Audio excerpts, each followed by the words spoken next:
നിങ്ങൾ UAE ജോലി നോക്കുന്നവരാണെങ്കിൽ ശ്രദ്ധിക്കേണ്ട കുറച്ച് കാര്യങ്ങളുണ്ട്. അത് ഞാൻ നിങ്ങൾക്ക് പറഞ്ഞുതരാം. നമ്പർ 1, UAE രണ്ട് ജോബ് ആപ്ലിക്കേഷൻസ് ആണ് മെയിനായിട്ടുള്ളത്. ഒന്ന് ലിങ്ക്ഡിൻ, മറ്റൊന്ന് ഇൻഡീഡ്. ഇത് രണ്ടും ഉപയോഗിക്കേണ്ട രീതിയിൽ നിങ്ങൾക്ക് ഉപയോഗിച്ച് കഴിഞ്ഞാൽ നിങ്ങൾക്ക് നല്ല ജോബ് ഓപ്പർച്യൂണിറ്റീസ് ക്യാച്ച് ചെയ്യാം. അതെങ്ങനെയാണെന്ന് വെച്ച് കഴിഞ്ഞാൽ ഇൻഡീഡിലും ലിങ്ക്ഡിലും പലതരത്തിലുള്ള സോർട്ടും അതുപോലെ തന്നെ ഫിൽട്ടർ ഓപ്ഷൻസും അവൈലബിൾ ആണ്. അതിൽ തന്നെ നമ്മൾ നോക്കുന്ന ജോലി, അതിൻ്റെ ടൈറ്റിൽ എന്താണെന്ന് വെച്ചാൽ അത്, പിന്നെ ലൊക്കേഷൻ ഷാർജ, ദുബായ്, അബുദാബി അങ്ങനെ സെലക്ട് ചെയ്യാനുള്ള ഒരു ഓപ്ഷനും അതിന് പുറമേ ആയിട്ട് പോസ്റ്റഡ് ബൈ, ഏത് ദിവസമാണ് പോസ്റ്റ് ചെയ്ത് എന്ന് പറഞ്ഞിട്ടൊരു ഓപ്ഷൻ അതിലുണ്ട്. അപ്പോൾ ലാസ്റ്റ് 3 days കൊടുത്തു കഴിഞ്ഞാൽ നിങ്ങൾക്ക് റീസെൻ്റ് ആയിട്ടുള്ള ജോബ് ഓപ്പണിങ്സ് വരും. 3 daysലേക്കുള്ള ആ ഒരു ജോബ് ഓപ്പണിങ്സിലേക്ക് നിങ്ങൾ അപ്ലൈ ചെയ്യുക. അപ്പോൾ നിങ്ങൾക്ക് ഇൻ്റർവ്യൂ കിട്ടാനുള്ള ചാൻസ് വളരെ കൂടുതലാണ്. രണ്ടാമതായിട്ട് നിങ്ങളുടെ കമ്മ്യൂണിക്കേഷൻ സ്കിൽ, ഏത് ജോബാണെങ്കിലും കമ്മ്യൂണിക്കേഷൻ സ്കിൽ ഇവിടെ ഇമ്പോർട്ടൻ്റ് ആണ്.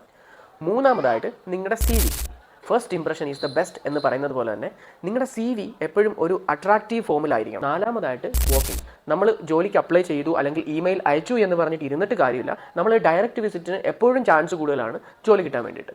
ഫൈനലായിട്ട് പല കമ്പനീസിൻ്റെയും കരിയർ പേജിൽ നിങ്ങളുടെ CV അപ്ലോഡ് ചെയ്ത് കൊടുക്കുക. അപ്പോൾ ഓൾ ദ ബെസ്റ്റ്.